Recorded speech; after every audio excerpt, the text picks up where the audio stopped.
Hello and welcome to the Leadership Lab, the podcast where we dissect life science success stories. I'm your host, Maurice, and I'm thrilled to bring you conversations with industry visionaries in the life science space who will discuss their successes, failures, challenges, and also the leaders who inspired them. Hello and welcome to the Leadership Lab podcast. I'm your host, Maurice, and I'm joined today by Michael Altorfer. He's the CEO of the Swiss Biotech Association. Thanks for having me. We're actually doing this. You're the first time that I have a guest that we made a podcast before. It was kind of a podcast. I guess it was 5 years ago, 4 or 5 years ago. And a lot of a different setting at that time in our old office on Weinbergstrasse. And we really appreciated you being there then and even more so now. So welcome back. Happy to be here. It'd be cool if we could actually get some of the old footage up. Would be kind of interesting to see how much younger we looked. Definitely see the gray hair. Yeah, but me too. I rewatched it and it was a little bit depressing, but it's okay. I mean, we both still have our hair, so that's good. Michael, we're going to do a little bit of a different take today, so a little bit longer. And the way I start all of these off is actually talking about where you came from, because we're talking about leadership, and you're leading the Swiss Biotech Association, which is more than 1,000 members of companies who are really at the forefront of R&D for Switzerland today. So it's a big job.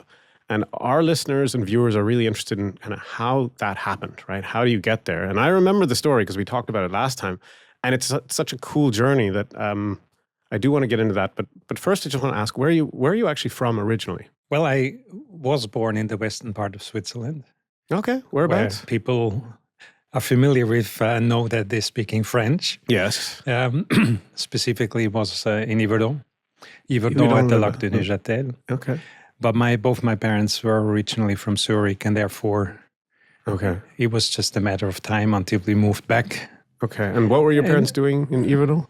Well, my mother was my mother, focusing on taking care of the family, the growing family. And my father was working for the Swiss Railway, being specialized in taking care of the tracks so that everything is running smoothly. Yeah, well, I mean, I think that's one of the hallmarks of Swiss innovation. And we're going to talk about that even more today. But building railways and roads in a country full of mountains, I think, was really one of the starting points for this innovative design approach and engineering within the country. And a large part of what drives the economy today, besides biotech, is the industrial side of rail and engineering and whatnot. Okay.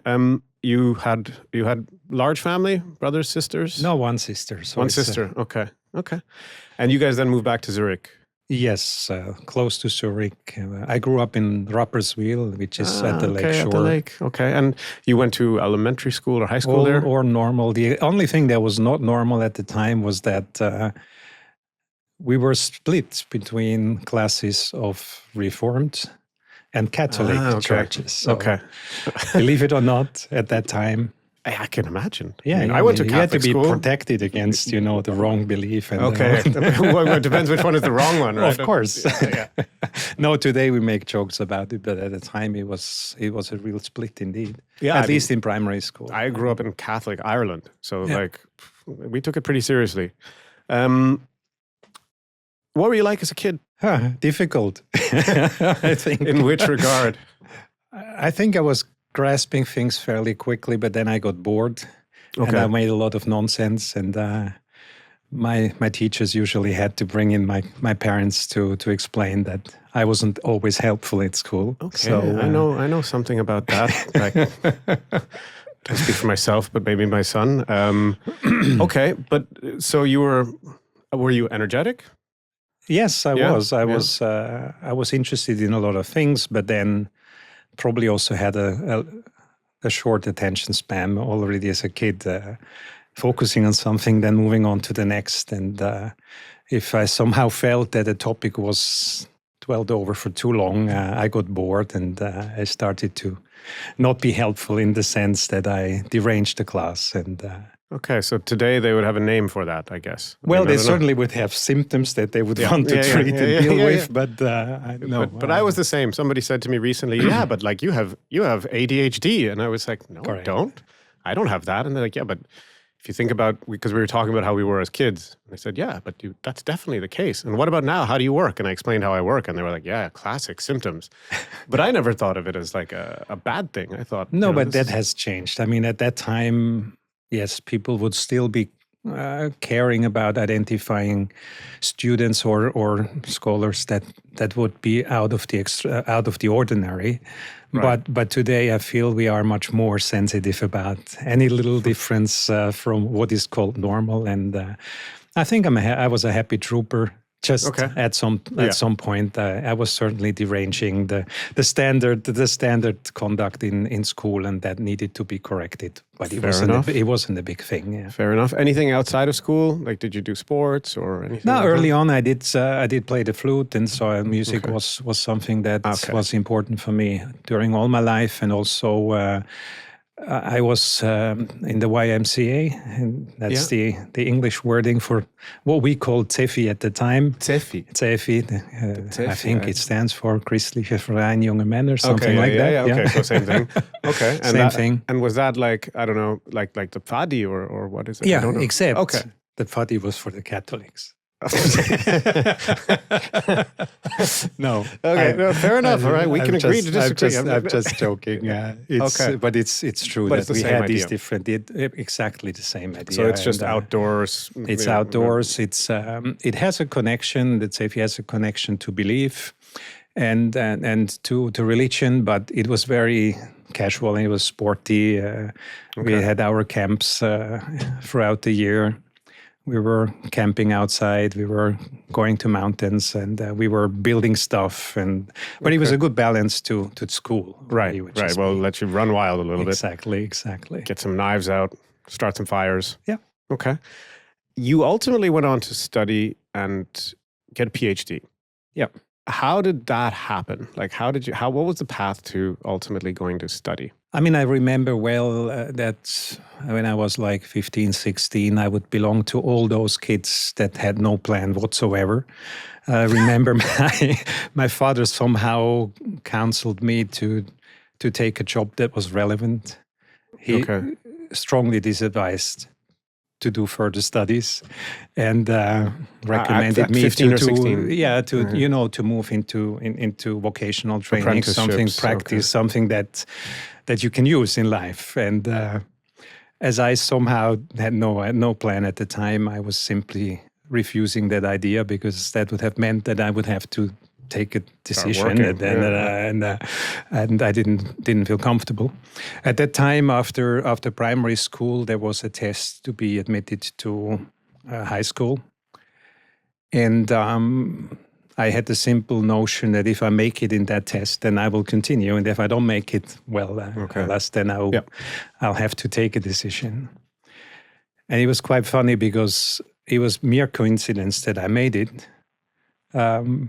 I remember we had tests in mathematics, and because I was applying for a grade in high school that had a lot of mathematics in it, I was supposed to get an extra test question to test that part particularly well. And for whatever reason, this was not provided to me. And it was because of that lapse, which ultimately was considered to be part of my right answers, although I didn't answer at all. I just made it into high school. So it was really thin air. Okay, so you just got in by fluke. Just by chance. Okay. So no plan, and just fluked your way into high school. Absolutely. And then, I was fortunately not spending too much time on French, but more time on chemistry, on natural science, which was already at that time was really my favorite classes. And why'd you like it? I can't tell you. It's always been a natural interest in my own body, my surroundings, nature, how things work together, how things relate to one another. Yeah. I've always been intrigued by this cycle of life. Something that can be created and then grows, but obviously also at some point vanishes again. This was hugely fascinating at all levels. I don't know really what triggered that, but From early on, I had a sense of having received a gift with my own life, and taking care of myself was sort of not questionable, that I should be cautious with that. Where do you think that came from? No idea. It wasn't from my parents. Or no, whatever. But was it because you said, we talked about religion a little bit, and that was all around, and that's a pretty big central tenet.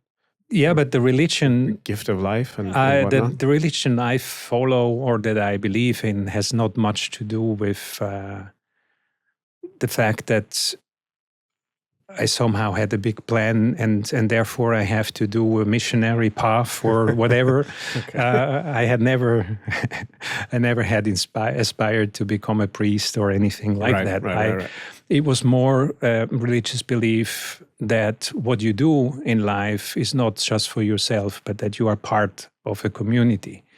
And that being part of a community, you use your abilities and your energy that you have to somehow be meaningful and helpful, not just for your own life to enjoy, but to contribute something. Okay. And I think that has been the biggest element that has been there from the beginning.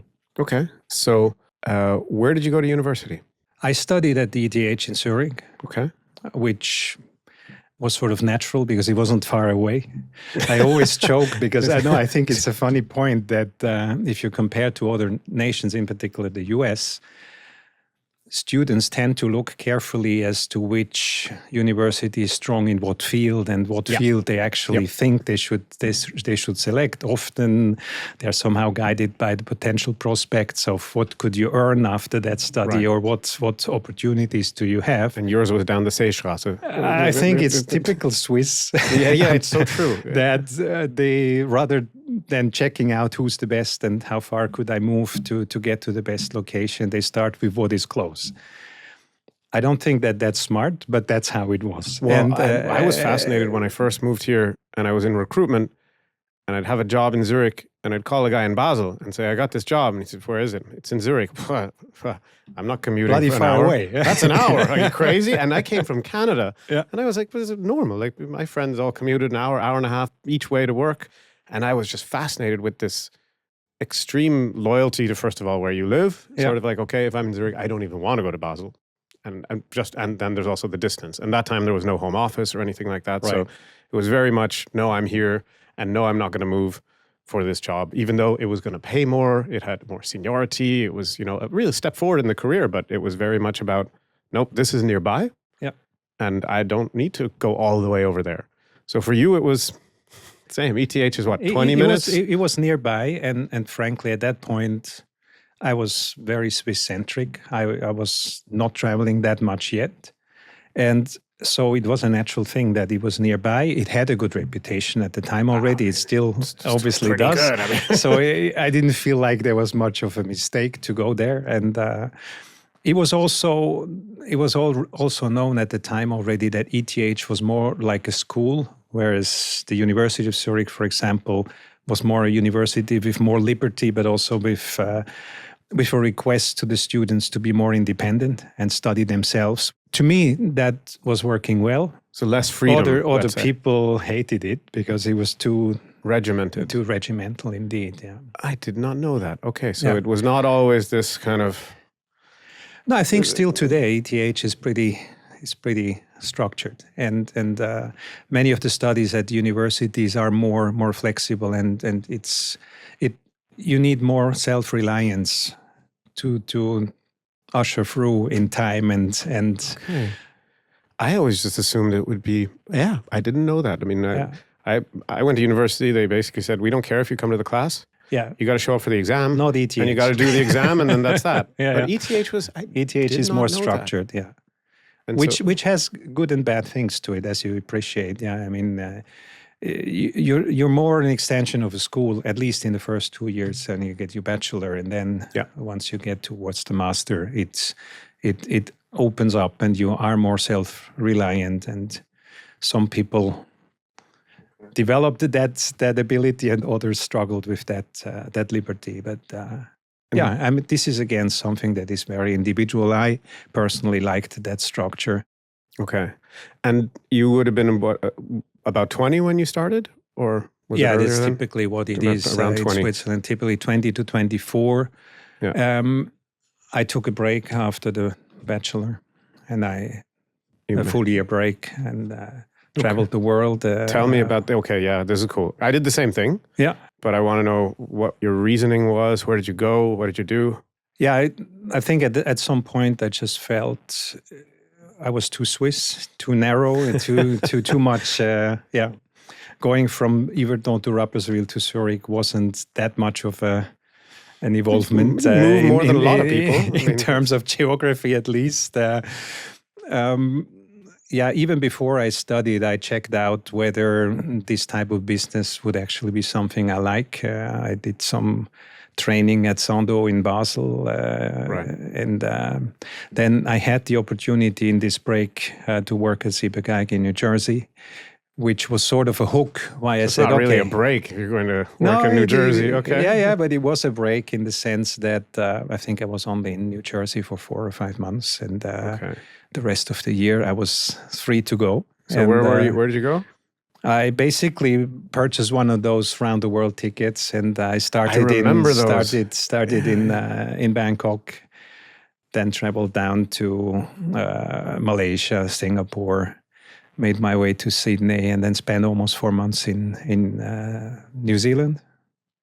Wow. Hovering on to Hawaii, and then eventually into New Jersey. So a long journey, lots of things to tell, I can assure you. Give me one good story. Maybe that goes too far. One good story. One good story. I mean, you really don't know where to start and where to end. Too many good stories. Already the first leg between Bangkok and Koh Samui was interrupted by a heavy storm and flooding, and I got kicked out of the train, fortunately, because otherwise I would have been flushed away. Wow, okay. I ended up in Tioman, an island in the east of Malaysia, in the middle of monsoon time. Big waves, big storms, and but it was such a beautiful place, such a peaceful place. I really struggled to even move further. I could have spent the rest of the year there. Yeah. But it carries on. When you travel alone, you meet so many people. You have like dozens of opportunities a day to decide whether you go left, straight, or backwards, and you just take your decisions while you travel. That's how I ended up in Switzerland. Yeah, in Malaysia. Yeah. And we had gone to see, they had the F1 race. And I always loved F1. I'd never seen it. And I went to see it first in Australia and then in Malaysia on the same trip. And a guy we just met. And he was also at the race. And then he was like, I'm staying in the same hostel as you. And he just woke me up in the morning and said, hey, I'm going to the Highlands. It's too hot here in Kuala Lumpur. Right. And I was like, kind of half awake. And I was like, where? And he was like, I'm leaving in 10 minutes. There's a bus. And I was like, okay. So I just got up and I went. I did not have a plan to do that. And I met who became my girlfriend in the Cameron Highlands and then moved to Switzerland. I remember well, I was to the Cameron Highlands as well. Yeah, where they pick all the tea and everything like that. Exactly. Yeah. And I met, her name was Michelle, met her. We kept in touch and I came to Zurich to check it out. And that was that. I mean, we didn't stay together, but, she's what brought me here. Yeah. And it was really that chance decision. It's interesting to hear you say, like, dozens of times a day, you meet dozens of people, because I was on my own. Yeah. And when you're with somebody else, you're always like, what should we do? I don't know. But when you're free, you can just make any decision you want. But it just tells you how the forks could have gone in different ways. Anyway. Yep. And sometimes it comes back. A very special thing is I just spent 2 weeks in Sri Lanka over Christmas time. Okay. In a small place with about 12 people. Wow. And I met 2 other guys that we find out we have all 3 been in Koh Samui in 89, the same year. Really? Same place. So it's funny to see how things sometimes come back in circles. No idea. Mm-hmm. I'm interested to go back to Ciba-Geigy. You were at Sandoz, and we all know that Sandoz, Ciba-Geigy, they ultimately came together. How did you... Much later. 94, I think it was, right? I was there in 89, 90. Yeah. 94 is when they merged to form Novartis, as far as I remember. But how did one in those days go about getting a gig in New Jersey? Was that an internal thing? Was that connections? No, that was a simple student exchange program that was in place, and Very handy for somebody that wanted to be abroad, wanted to have some more insight into the pharmaceutical industry, because obviously with the studies I chosen, which was natural sciences in a very broad sense, I realized at some point I will have to take a decision as to what I do, where I do it, and how I do it. Yeah. So okay, so I want to get into the PhD in a minute, but you got a PhD from one of the best schools in the world, but you also did this 7-8 months of traveling around. How do you think they compare or contrast in terms of the benefit they provided you when you embarked on your career? I think it's clear that such a break is almost invaluable, because when you travel, as you say, when you travel alone, you are first of all on your own. That has a lot of advantages because you are free to choose where to go, what to do, and decide, but you're also forced to decide all the time. Yeah. Yeah, you cannot say I stay put and now I don't know what to do. You have to, on one hand, decide where you want to go, but you also have to decide with whom you're spending your time. I think this period of 9 months traveling has given me a lot of insight into all kind of different people, all ages. You meet with hundreds of people, and of all nationalities. Yeah, and as it's, I think one of the most important elements of leadership is to understand people, to read people, to connect with people, and to find out which people match yourself. Because naturally everybody is different, but so also naturally you are matching with different people than other people would match with. Yeah. So I think from that perspective, not only did such a trip open up a wealth of experience with regard to what the world looks like and what is out there outside of Rapperswil and Zurich, but also it was these interactions with the people that I think were the most valuable parts of that trip. I think it was it's funny you say getting to know all these other people, but I think for me it was also getting to know myself. Of course. Like there was as you say, I think when you grow up in a place and you've played a role and your friends all know you as this type of person or that's how you are, and you sort of, I think also especially at a younger age, we're very much kind of, we want to fit in, so we behave a certain way, and then people get to know us for behaving that way, and then we kind of stick in that. Right. And for me, it was really interesting that I could kind of be anyone I wanted to be, and slowly became more who I actually was, as opposed to what I grew up as. And I thought that was, for me, I mean, we talk about leadership and decisions that we make on this podcast, and I don't think we've discussed the traveling part yet. For me, that was such a huge thing. I came into my own, I guess you would say, when I was on my own. Yeah, but I think traveling is just a metaphor for something that you're doing all life long. Sometimes it is physical traveling, sometimes it's traveling along different roles, different positions, different tasks that you are taking care of, or responsibilities that you assume. And I feel like you are on a constant journey.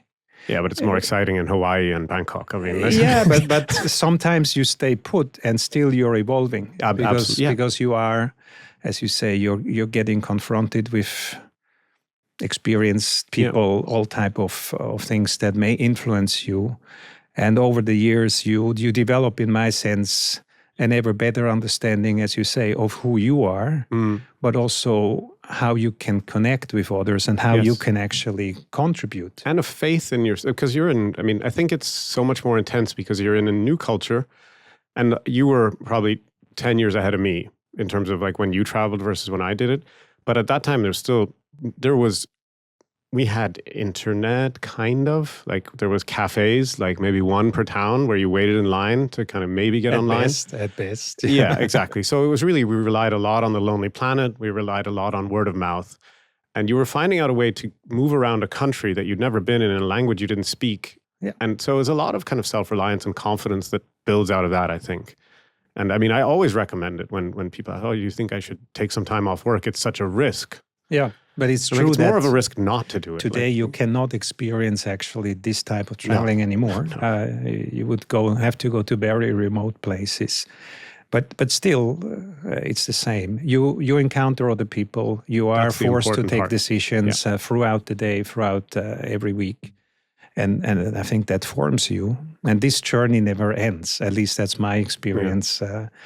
I get more choosy over time, because not only do I know myself better, but I also know what is good for me and what is not, or with whom I get along and with whom I don't. Right. And of course, you can adjust within a certain bandwidth, but when you get older, you may also think that I don't absolutely have to spend time with everybody, even if it obviously doesn't match. Then maybe it's also smart to say we have different journeys, and we don't necessarily need to spend our life together. Yeah. Well, I used to always say the same. Oh, I have enough friends. I don't need more. But now I get older and I realize, no, that's too close-minded. I should be open to getting to know new people. But I don't know. I think it's the time with the family and the business and everything. It's so intense. You're thinking like form new relationships, right? It's just, that's a lot of work. But as you say, I think it's a journey, and you travel even when you stay in the same place, just in different ways. So you concluded the travel and you came back? Yeah. And so you'd finish my studies. Okay. So you always knew you were going to go back and finish?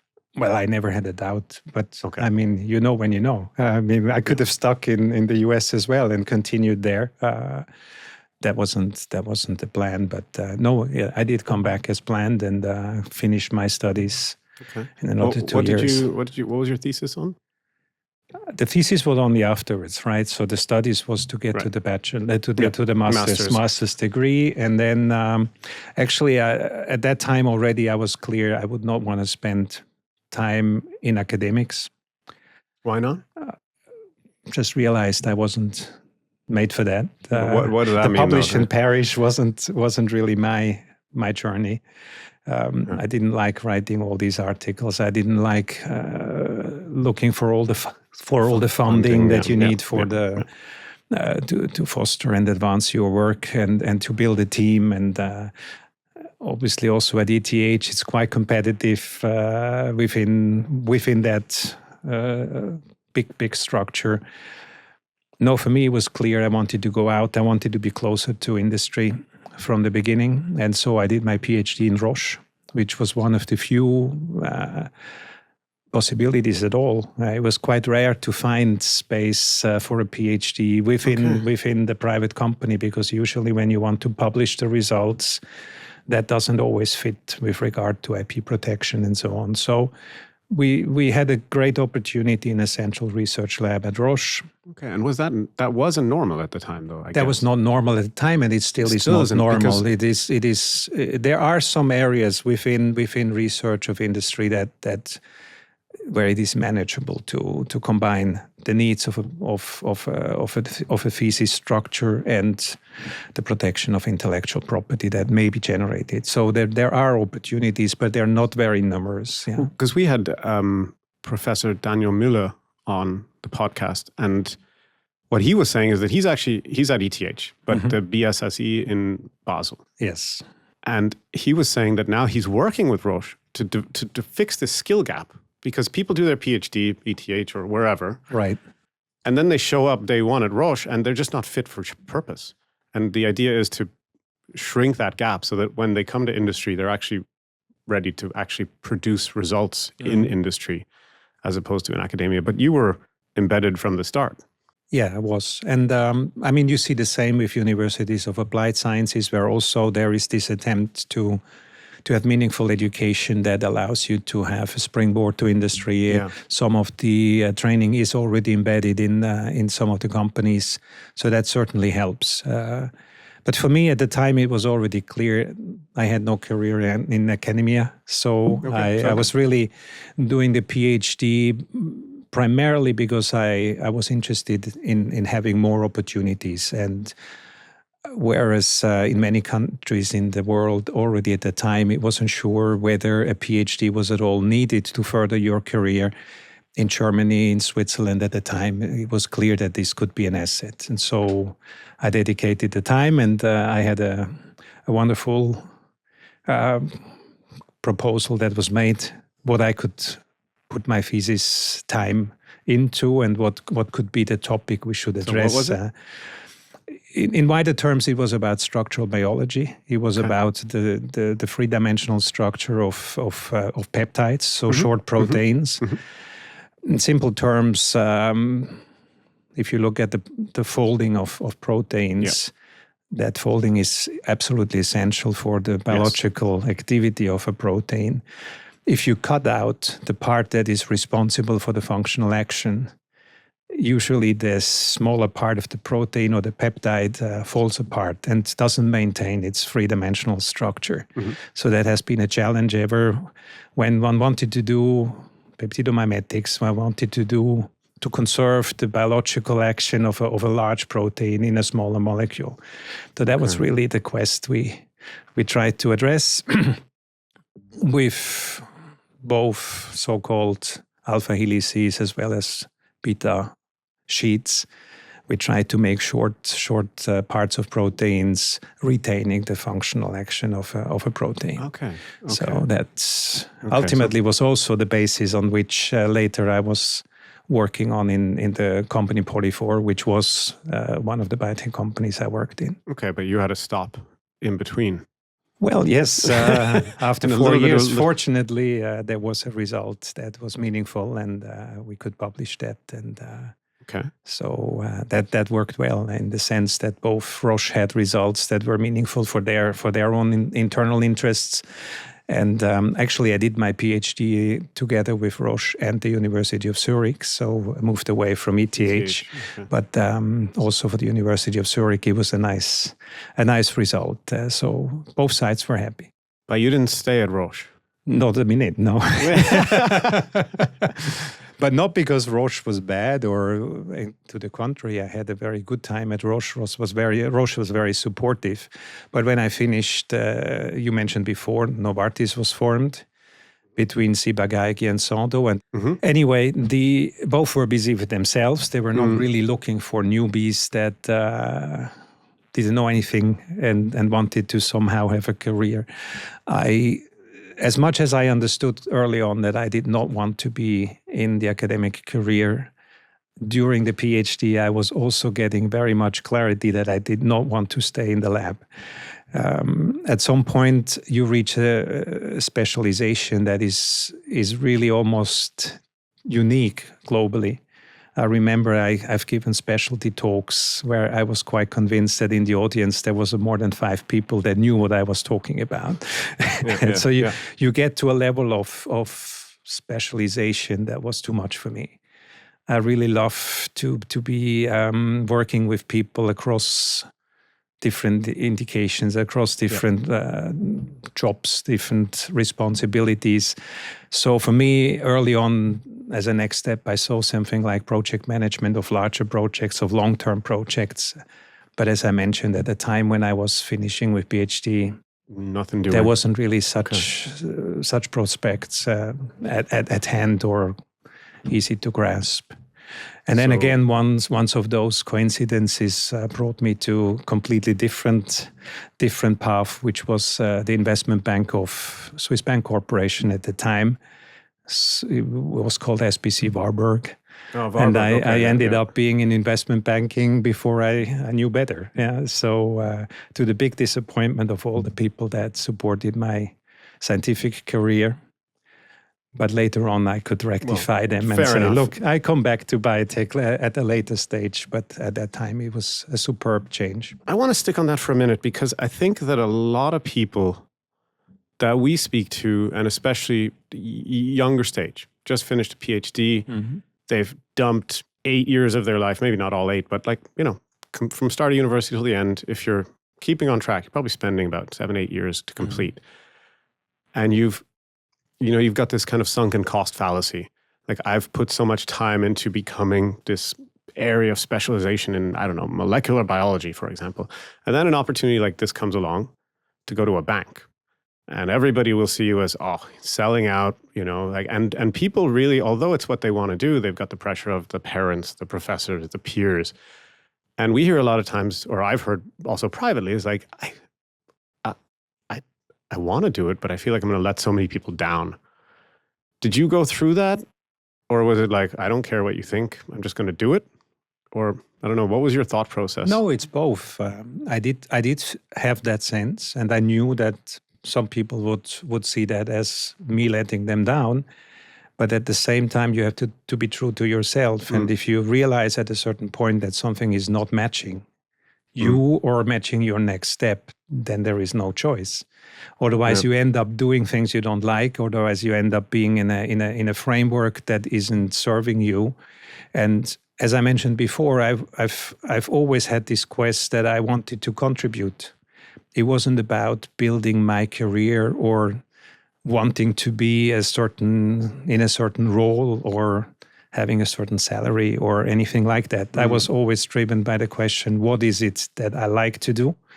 What is it that I'm probably good at, or how can I get better at it? And what is it that I can then use to make a contribution, have some impact? What did investment banking have to offer? I mean, I'm speaking sort of down on investment banking in a weird way, but I mean, people coming from academia would say, or maybe did your dad think, oh, finally it's a real job? So you finally got that PhD, and now look, you ended up where I knew you'd end up just 12 years later. It's funny. I mean, I had continuous discussions with my dad all along. And over time, he started to appreciate that what I was doing was maybe not all lost and all useless. It's usually how it goes with fathers and sons. Yeah. Yeah, but it's vice versa. I mean, not everything he tried to tell me was not making sense. Sometimes it takes a while until you understand what they tried to tell you earlier on, right? Yep. But in this context, I was really driven by the question, what is it that I want to do? What is it that maybe offers me more opportunities and more flexibility in terms of being relevant? And I mean, now I can smile back and say, look, I was a chemist. I was even finishing my PhD, but it's no joke. I had no idea what a balance sheet is or what a P&L would look like and what the difference of both would be. I was one of those people that know whether there is cash in your pocket or not, and that's it. And if there's none, you have to work and earn more. And if there is, it's fine. Yep. So this very simple worldview was obviously not the full story. And so having had this out of the blue opportunity to work in a completely different line of work was obviously intriguing to me because it offered me insight into something I had no idea about, but I knew it was relevant. I mean, finance, similar to legal questions, are definitely complementary and important combinations with scientific knowledge. Yes, that was basically the thinking. You wanted to round out your there wasn't profile. Very much more about that. I had the opportunity that the guy that employed me at the time was in his role the chief operating officer of the investment bank in Switzerland, and as such had a big insight into many of the processes that not only the investment bank was concerned about, but also all the interfaces into private banking, wealth management, and the retail banking. I think we'd have a lot of people listening right now who say, okay, you finished your academic studies and you got hired by somebody in C-suite of an investment bank. Is like almost unfathomable today, with the size of these organizations now, to come into reporting into a C-level employee is like... Yeah, but it's not that uncommon if you think about it. His approach was very similar to what McKinsey or maybe the big accounting firms would do, that they hire students that finish their studies, introduce them to a new world, introduce them into a sort of training on the job, hoping on one hand that their fresh minds bring in some ideas, and at the same time that over time they may become valuable co-workers, or they can be deployed into some projects that they are engaged with their clients. So that approach was not completely different, but it is maybe rare to see it in the investment banking framework. That part's true. I'm talking about more the reporting line. As in, like, normally you come in, like, after PhD as an analyst reporting into a manager who then reports into a senior, and then there's a partner, and then there's, there's a whole chain. But that was, of course, the element that intrigued me most, to have this possibility to move into a place where you get an overview, where you have not just a specific line of work, where you sort of work up your journey. What I did not appreciate at the time, and what was really probably in hindsight the most valuable thing, is that this person was literally and honestly interested in furthering my career. It's rare. That's exactly the point. And if I talk about counseling people in their career path, I would probably today say that's the most important thing I would look out to. Identifying a person that is willing to invest in you and is not just interested in his or her own career or whatever. I have the counter example that I remember very vividly. I had another boss later in my career at UBS, a British national, that came to me the first day. He understood that I was going to work for him, and he said, I'm very easy. You only have to do two things. You have to make sure I'm never surprised, and you have to make sure that I always look good. Okay. Yeah. That's the task that I expect from you. So I'm just telling that because that's sort of the mere opposite of what I had experienced in the first place. And I see it so often when I look at the careers of people. If you don't pay attention that you really work with people that care for you and that are not just selfishly looking at their own career, you're wasting your time, you're wasting your energy, and you're wasting a big opportunity. Because your time moves on, your life moves on, and every year you work with people that don't foster you, that don't take you seriously, that don't support you. You're wasting. Yeah. You had no idea what a balance sheet was. So what does one do in investment banking when they're a chemist? What was your job? Similar to the studies, it's not so much what exactly you learn, but it's that process of learning and identifying measures and ways to grasp interesting information, digest that information, connect it with other information, and over time learn how to learn and learn how to spend your time so that you can grasp something from a journey. And the same was really my intention and my aspiration in this new role, was to learn as quickly as possible from this position of oversight what is happening in this organization. Of course, it entails to learn what financial tools there are, what instruments there are. It was a fabulous place to, for example, understand all the different risks, whether it's counterparty risks, whether it's currency risks, all risks that you could deploy in global banking was something that in this investment bank was coming together and needed to be managed. And but then again, there were these interfaces to the different type of businesses in banking. I think I got to appreciate the importance of the banks, the relevance of what they offer. Naturally, I also learned other things, what they do not offer, that over time banks, unfortunately, are not the banquiers from recent times. They rather try to avoid risk than support risk takers. But that's how it is. It is what it is, right? It is what it is. And they have burned their fingers. They have learned, similar to the pharma industry that has learned that regulations is important. If you want to develop new drugs, they need to be safe, foremost. Yeah. You don't want to develop something that risks the patient's life or has side effects that are not acceptable. And the same is in the financial industry. Yeah. Whether it's been Lehman Brothers or other elements that happened, we have learned what works and what doesn't. And it makes no sense to manage risk that you cannot handle. And so I did get an appreciation of that world. And I did get to know a lot of smart people. But I also did get to know a lot of people that really were into money all the time. Yeah. Money was everything, and money was the only thing they wanted to talk about, and money was the only thing they cared about, and that ultimately was a bit also the end of my story in this banking, because I didn't feel like that was enough to motivate me. So where'd you go next? Well, I did get a call from my supervisor from my PhD, who in the meantime had founded a biotech company. Okay. explaining to me that while they were a service company at the moment, they were planning to move into R&D and really develop new drugs themselves. And when I saw that the concept of that was very closely related to my PhD work, it wasn't a far jump.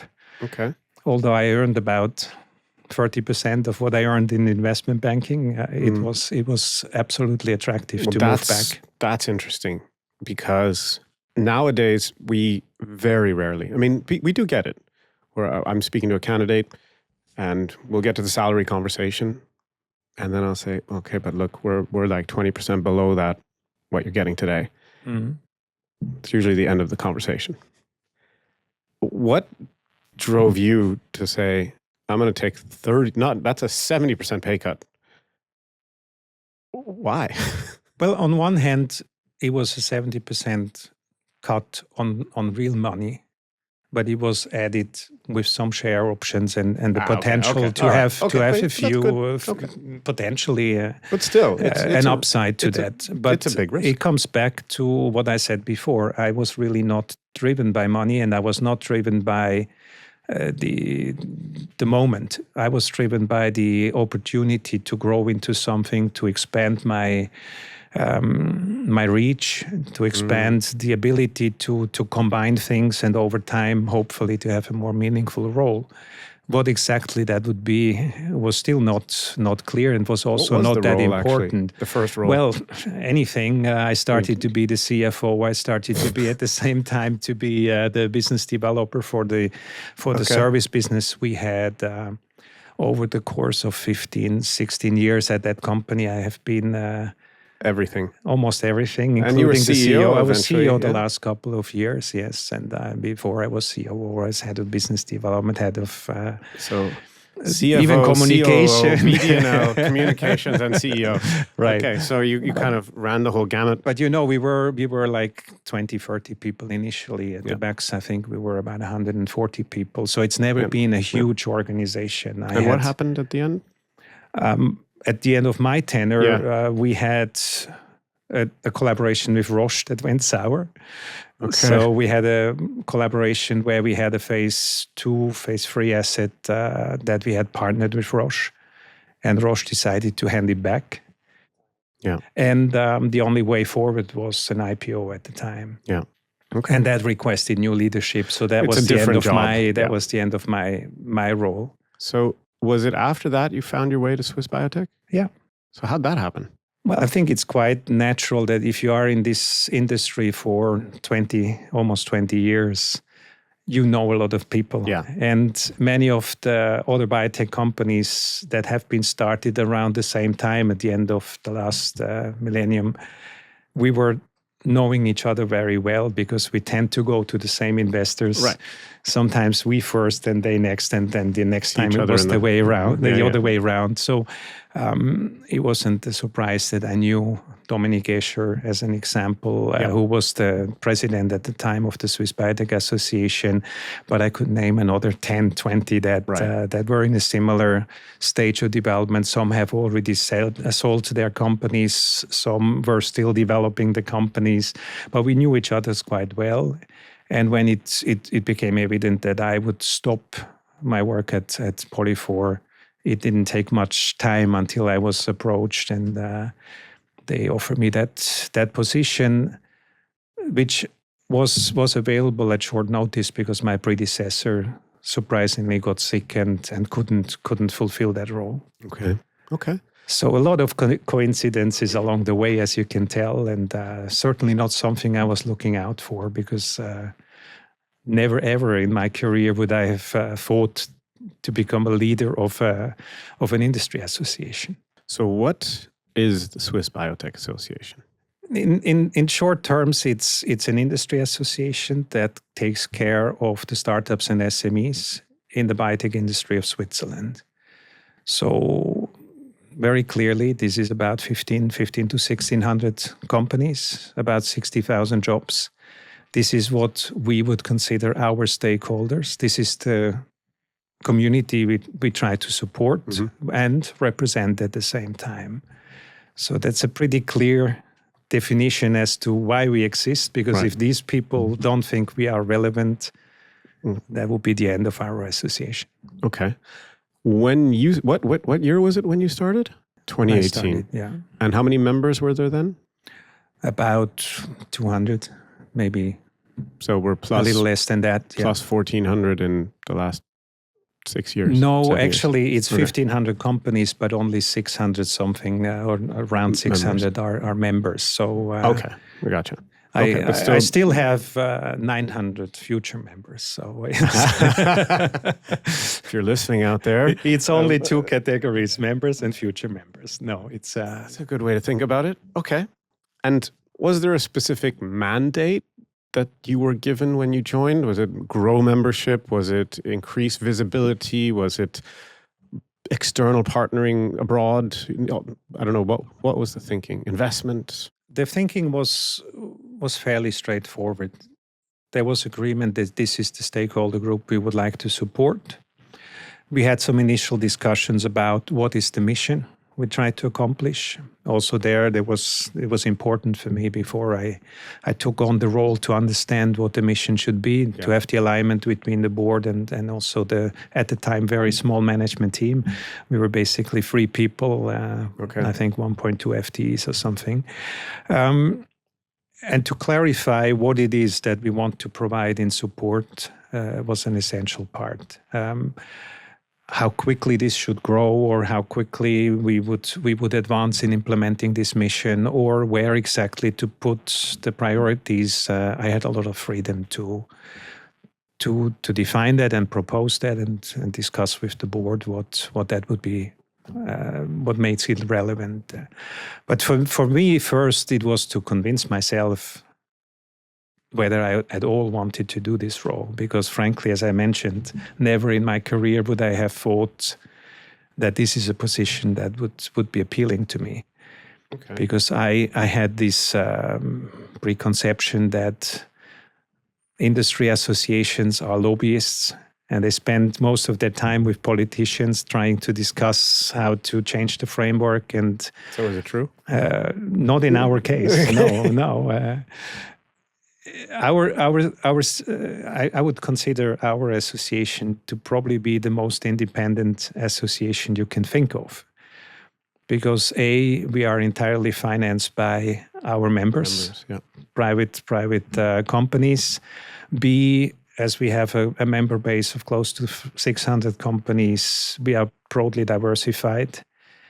None of the members by themselves have any significant share in the remuneration of the association. So nobody is there to say, I'm your big payer, that's why you have to do such and such. Right. It's even to the point that none of the members expect us to specifically do something for their company or for their products or whatever. Right. They rather expect us to represent the industry. Right. And the interests of the industry, and to talk about the needs of this industry, to also showcase the power and innovation of this industry. To who? To the world. Okay. It's as broad as it gets, because if you look at what makes up our industry, then first of all, you recognize quickly that none of these companies would develop something just for Switzerland. All the products we develop, all the platform technologies that we develop are meant to be available globally and to address global needs. Okay. That's also true for biotech applications in bioeconomy, not just in biopharmaceutical space. So that's the first thing to recognize. Our companies, although they're small, typically startups and SMEs, almost all of them are globally connected and operate in global partnerships. So that's the first thing.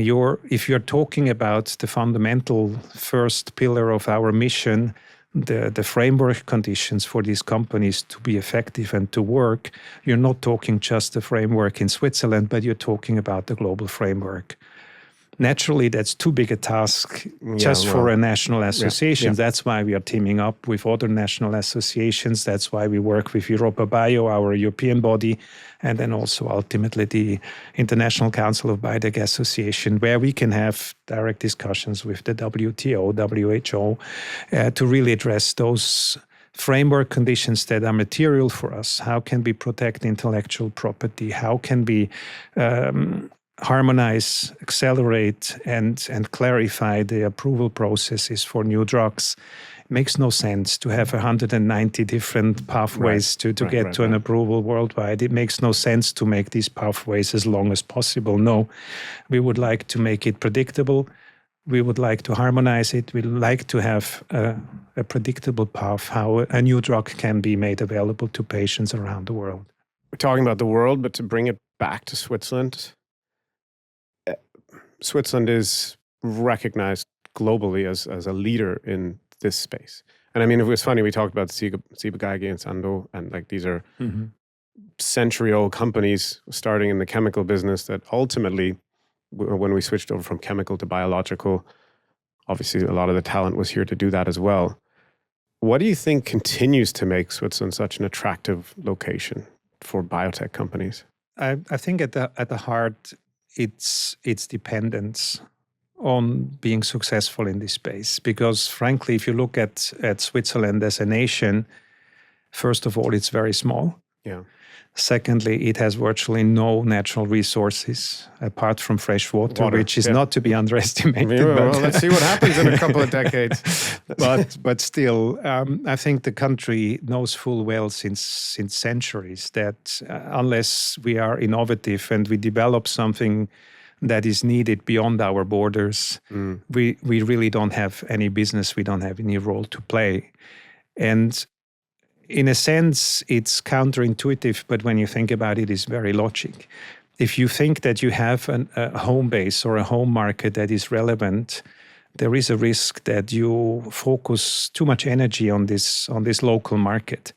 Whereas if it's clear for you that you have nothing at home, you are inspired or even forced to think about what is the global needs. Right. And what is it that we can contribute beyond our borders? And I think that's at the core of the success of Switzerland, that everybody involved, everybody engaged in this industry is on one hand intrigued by the prospect of developing new products that can help patients. I mean, this is the general, I think, energy that is built not just in Switzerland, but in our entire industry worldwide. Researchers are curious to develop new things, but they are even more intrigued if they know that these new things can actually help and can maybe also help beyond their own lifetime and beyond what small contribution they may have made. So this international exposure and connectivity is at the core of the power of Switzerland. We have recognized many decades and centuries ago that if we cannot keep open doors to any part of the world, if we cannot recognize what are the challenges of the world today and tomorrow, we will not be investing our energy and resources in the right place. Yeah. Now the question is then, how do you organize that, and how to make sure that you maintain this innovation power over the years? And I think then there are some additional elements that come into play. And interestingly, one of them, in my recognition or in my assessment, is that the government holds back. The government in Switzerland has a very firm attitude not to develop an industrial policy. Okay, but I could argue, I mean, how many years in a row is Switzerland the most innovative country in the world? No, we are. But right. I argue that it is because the government doesn't try to tell the industry what to do, doesn't tell... I see, so it's hands off. Oh, sorry. It's hands okay, off. I misunderstood you. Okay. No. It's because the government recognizes its place, its strength and its weaknesses. Right. And in particular in today's world, after the COVID pandemic, it's a fact that Switzerland is one of the few places where there is a government trusting the free markets, that is not running under the premise to have US first, UK first, EU first, or India first, or China first, as a matter. That is not putting a significant amount of taxpayer funding in trying to steer the industry in a certain way, or in trying to reshore certain activities or in trying to organize manufacturing capacity in a certain way. So the organic even if I development, would try, I would have a hard time convincing anybody in Bern, so to say, to go that way, because the Swiss government is really firmly convinced that hands-off is the better approach. At the same time, that requires the industry to take risk and close that gap, because if nobody does nothing, then nothing is happening. So having industrial partners that are willing to take the risk and have the global perspective to understand we are in a global industry. Now I'm talking about life sciences. Obviously, there are other industries that are more local and different, but in our space, it is a global story. Having these entrepreneurs and the ability to read the markets and understand what's needed in 5, 10, 15 years. You know, in our industry, the development cycle is easily 10, 15 years for a new product. So even if something is needed today, if you bring that product in 15 years, you're going fast. You may find that it's not needed anymore. So there is a lot of risk in huge projects that have such long development timelines. They need whatever, $500 million to $3 billion to develop, and they have attrition rates of 99%. So it is a risky business. And the government recognizes that. The government also recognizes that you need huge amounts to play in this field, and stand off. Talk about framework, we can, but they can just talk about basically the Swiss framework, and then of course Switzerland will engage itself into global discussions like the IP protection, like pandemic preparedness, like the question which supply chain should there be and what rules should play globally. That of course the Swiss government is engaged with as well. We talk a lot about risk there and investment, and I know a lot of people, especially last year, maybe in late 23 as well, there's a lot of hand-wringing and people are very nervous about the money, and that there hasn't been the level of investment that we saw in COVID, right? How do you see for these smaller companies or the members in the Swiss Biotech Association, how has that looked in terms of investment? Is it on a positive trend? I mean, I know we reached really high numbers in COVID. Has it continued like that, or where are we today? I mean, this topic brings us into what I call the second pillar of our mission. When you have global framework conditions optimized, the next key question is, do the companies have the resources to actually exploit these framework conditions that are optimized? And where I would argue that talent is more important than the money, certainly, now you're speaking my language. It certainly goes together. And actually, we would claim that the three most important resources are talent, funding, and access to innovation. Because innovation, while Switzerland is a key part and the key hub for new innovation, it's by far not the only one. So innovation can come from South Korea, innovation can come from the US, from England, from anywhere in the planet. And not to have access to innovation in another part of the world is equally constraining you as much as if you don't have access to funding or if you don't have access to talents. Now, with regard to funding, I think we are in a quite privileged situation. First of all, we have seen over the last 10, 15 years an ever-increasing amount of fresh money flowing into our industry every year. You mentioned that COVID has been extraordinary. That has not just been in Switzerland. In 2020, 2021, even 22. We have seen record influx of more than 3 billion Swiss francs, US dollars, you name it, per year. In this market. Just in this market, just within these startups and SMEs. I'm not talking about funding of Novartis and Roche and other investments that are also flowing, or the whole medtech market, which is yet another part of a complementary industry. So having sort of 1,500 biotech companies, if you narrow it down, it's about 500 R&D biotech companies that really develop new drugs and technologies. enjoying a capital influx of more than 3 billion Swiss francs a year not bad. is not bad. And we have also shown in our Swiss Biotech report that we issue on an annual basis that they indeed invested money in R&D. So the collective Swiss biotech companies have over the last 3 years consistently every year invested more than 2.5 billion Swiss francs into their R&D projects.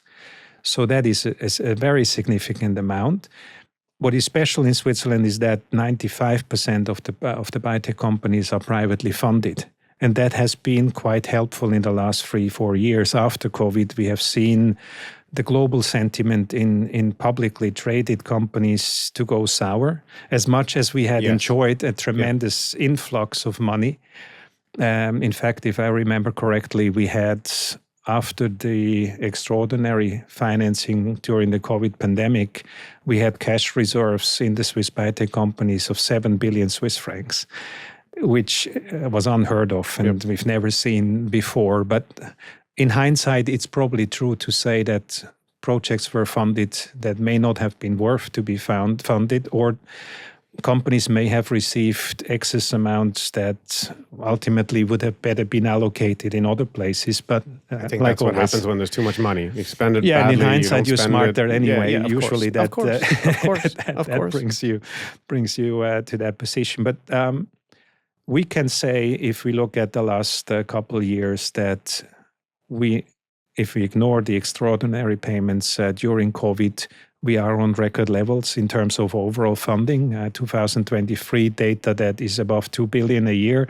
I don't have the final tally yet for 2024, but I would not be surprised if that's the same order of magnitude or even higher. So the funding overall is strong. So it's up and to the right.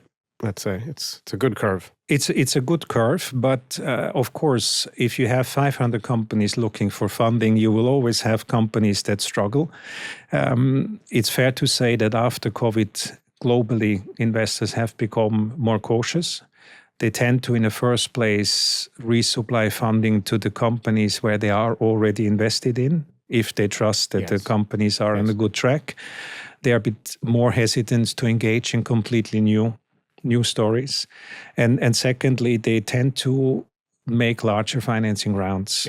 If they feel comfortable, if they are in a good syndicate, then so that tends to lead to a bit of a grouping of the haves and have-nots, where the have-nots have to really fight harder than in previous years to get their good ideas funded. But overall, yes, I'm happy with the development and the trust of global investors, because it's fair to say also in this space, Switzerland is not funding its own projects. We are relying on international partners to fund, and probably 85% and more of the funding that is provided to Swiss biotech companies is coming from abroad. Yeah, that leads me into the second pillar you talked about, which is talent, which is what I really like to talk about. Of course. And me too, by the way. When we were on the Swiss Biotech Association HR Leaders Day, there was a quote that I believe you presented, which was that of the R&D talents in Switzerland, 70% are from abroad, and the founders of R&D focused biotechs, 75 or 76 or 78, 78%. Hey, it's close enough. This is an Avenir Swiss study. I haven't done it myself, so I just quote myself. But it's funny because you say like 85% of the funding comes from abroad, like 75% of the talents coming from abroad. Why do you think people come to work here? I think it all fits together. It's probably fair to say, and I mentioned that when I explained where I chose my study, that I go nearby. Yeah, but they all come. I still believe that the majority of Swiss people are not the big risk takers, and that's also true for the majority of Swiss investors. So we may not be best placed to be in this industry in the first place, because being active in biotech and pharma research is a risky place. Yep. At the same time, Switzerland has managed over the decades and even centuries to establish a framework that is very, very solid to foster innovation and to support research projects.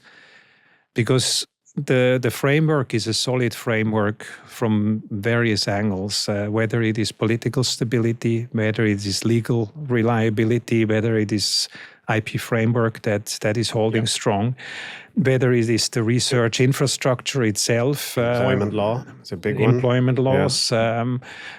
There is a lot of other elements that are important for the researchers and entrepreneurs themselves, but also for their spouses and families. Taxes, yeah, right. Yeah, you mentioned taxes, but I think more also of education, the educational system, the healthcare system itself.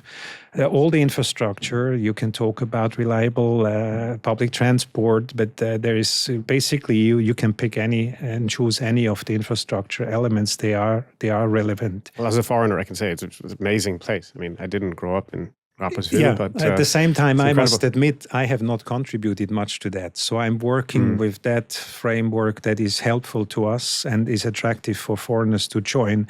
But as it goes, if you come to a community that is already diverse and has already a vast pool of foreign nationals and all kind of cultures, it's also much easier to integrate. It's much easier to feel comfortable in such diverse teams. And as a nature, having this talent pool at hand, it also helps us and facilitates to have international collaborations. Yeah. Because as a simple matter that we probably have somebody in the group that speaks the language of the partner, or we have somebody in the group that knows and understands the background, the cultural background. This all helps this international connectivity. And even if we do talent exchange, people go back and forth quite easily and feel comfortable here or there. But ultimately, they bring back home experience from other cultures, and that is available in the talent pool as well. So I think it's a combination of both, having an attractive place to work in, but also having a community that is welcoming to foreigners and an interest to collaborate internationally. I mean, this year I'm going to be here for 20 years, and it's not the same place. Like 20 years ago, hearing even high German in the street was somewhat exotic. Okay. Of course, there were English speakers, there were expats, like in the banks and all that kind of stuff. Yeah. But the community of people who I got to know, both Swiss and foreigners, has really grown much more on the foreigner side that in the last 20 years. I think there's been a huge influx and change. And now walking around Zurich, I mean, of course you hear Swiss German, but you hear more increasingly Spanish, much more Spanish, English, very common now. A lot of European languages that I think you didn't hear before. So it's even becoming more and more diverse and international. And I think that 78% number, or the 70% of people in R&D is definitely representative of what we see in Zurich anyway. I mean, outside, it's still obviously a little bit more Swiss, but they focus in the cities. But I mean, I can cap it off by just saying we have brought people from many different countries in the world, and it's very rare that I hear somebody say, "Man, this is the worst decision I ever made moving to this country." You know, it's sometimes the only thing I hear is that it's less fun, or the native population doesn't engage as much maybe with the foreigners as they do in other countries. But that's the biggest complaint I hear. And I think that it speaks for itself that most of those people are still here. So it's, I think, an extremely attractive place for people to come from abroad. So, I mean, if you're watching this and you're thinking about moving to Switzerland for a job, I think you should do it. I think it's important, though, to keep it at a balance. I mean, first of all, our industry is certainly unique in its global impact, and not every industry is as global and as internationally connected like the life science industries. And secondly, the stability of the framework in Switzerland also depends on the influx of people being in a certain order of magnitude. I mean, in a simple terms, we are now 9 million people, and we are adding about 100,000 net every year. That's quite a significant influx of new citizens and new people living in Switzerland.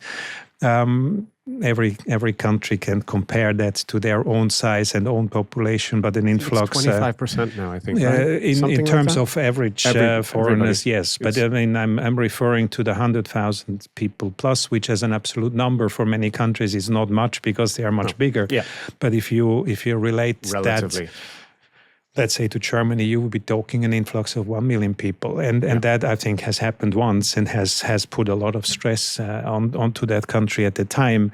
And so if you're talking about providing a stable framework, adding 100,000 people also means you have constantly to expand the infrastructure. Yeah. You need schooling, you need roads, you need everything to expand. And that is a huge investment. We didn't speak much about the very important role of the academic world, because as much as Switzerland is hands-off in establishing an industrial policy, Switzerland invests heavily since hundreds of years into education and the formation of people. It's almost free of charge to study here. Yeah. It's almost given as a gift to the population and even foreign partners to get superb formation. And for us in the industry, the translational academic research partners are very important elements in actually coming up with all the innovation and establishing this innovation in translational medicine.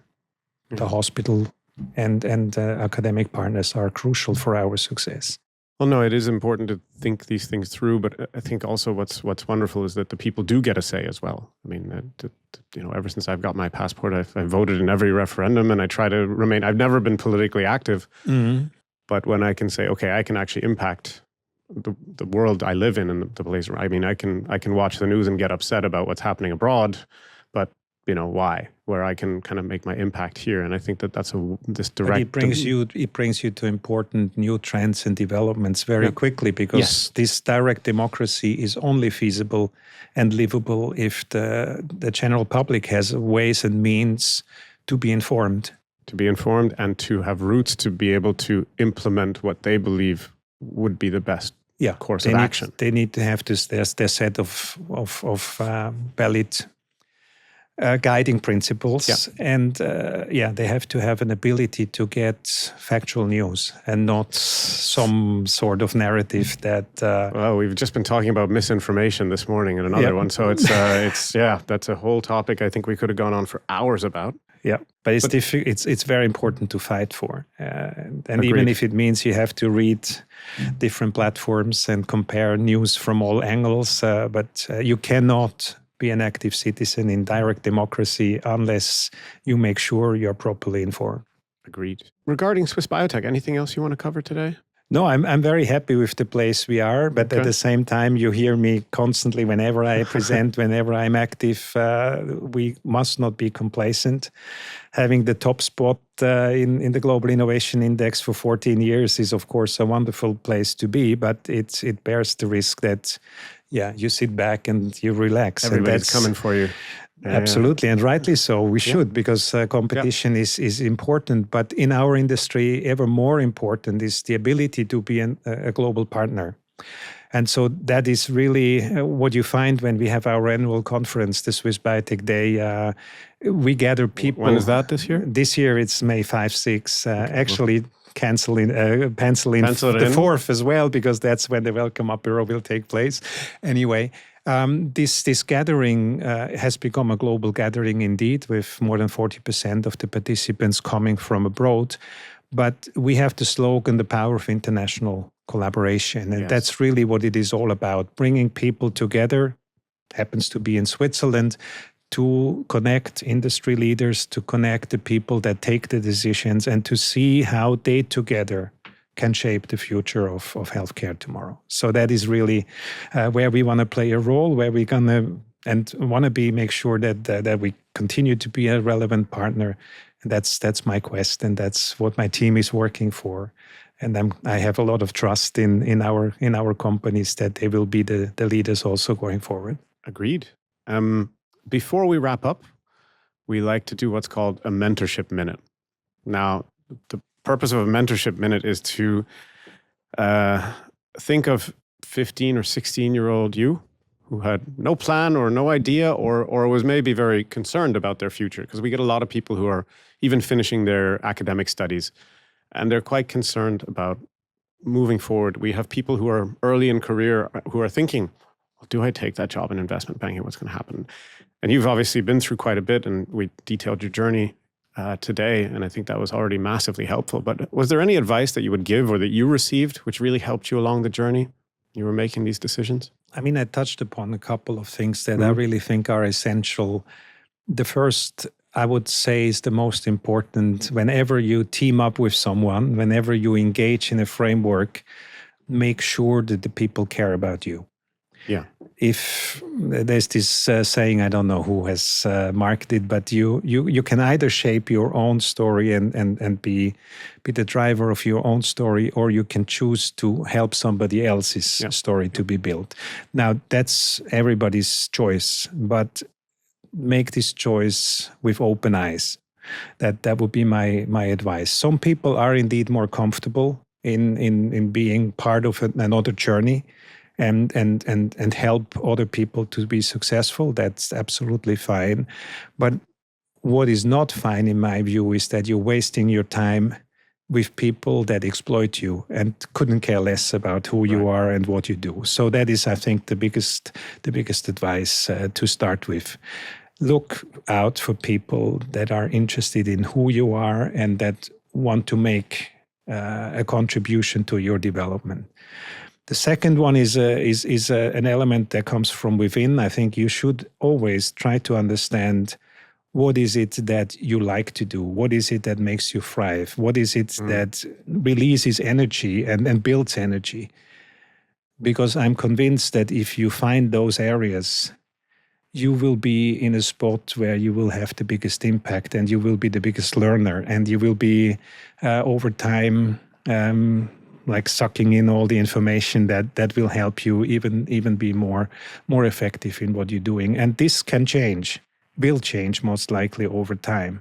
Although I have had some interest that has been steady, like we talked about my interest in natural science and how things are created, how they develop, and eventually how they vanish. That has never gone away, but other things have changed dramatically. As initially I was interested in lab work, and then I realized this is not for so me. Much, yeah. And then I was interested in understanding the financial industry, and then I realized it was just all bits and pieces of a journey that led to a more diverse world where I can bring together different lines of work, where now I can be the translator between science and the financial world, where I now can be the translator between a small and a large company, between a local and an international partner.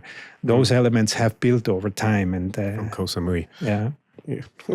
Sometimes they come back to some sources. Good. Exactly. Yeah. Excellent. Look, everybody, Swiss Biotech Day, May 5th, 6th in Basel. Happy to welcome you. Yeah, we'll all be looking forward. We'll be there. We're looking forward to it as well. Michael, thank you so much for being here for the second round. I think it was really great to understand a little bit more about what you've been through on your journey, and I think it's going to help a lot of people out there. So, my pleasure. All right. My first experience in a longer podcast, so that's very nice. I'm sure not the last. Thanks very much. No, sure. Thank you very much. Thanks for having me. Thanks for tuning in to this episode of the Leadership Lab, where we dissect life science success stories.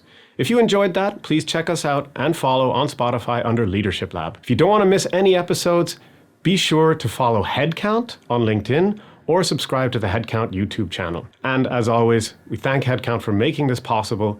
If you don't want to miss out on any of the latest job opportunities in the life sciences industry, please check out the newest roles at headcount.ch.